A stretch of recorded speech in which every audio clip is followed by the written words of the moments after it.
In today's video, I'm going to teach you how to find your Microsoft Teams ID. We'll walk through this together step by step using the Microsoft Teams web interface. Before we start, make sure you're signed in to Microsoft Teams in your browser. You can do this by going to the Teams website and logging in with your usual account. Once you see your Teams home screen with your chats, Teams, or calendar, you're ready to follow along. First, look towards the top right corner of the Teams window. You should see a row of icons there, including your profile picture or initials, notifications, and more. Next to these, you'll see an icon with 3 vertical dots, often called the More Options menu. This 3 dots icon is where a lot of app level settings are tucked away. Go ahead and click on those 3 dots.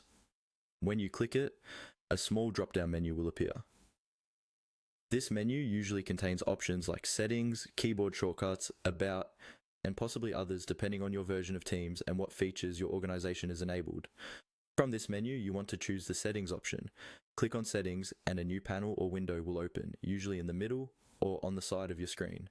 This is where you can manage things like notifications, appearance, devices, and your account details. Inside the settings panel, you'll see a list of categories on the left-hand side or along the top, depending on your layout. These categories help organize all of the different options so they're easier to find. Look for the section labeled Accounts and Orgs. This is the area where Microsoft Teams groups information related to your profile, your organizations or tenants, and related account details. Click on Accounts and Orgs. When you open this section, you'll see the accounts that are currently signed into Teams, along with any organizations you're a member of.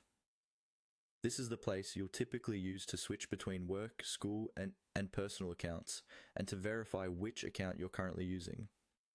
From here, the Teams ID associated with your signed-in account and organization can be identified or referenced whenever you need it for troubleshooting, integrations, or support. And that's it.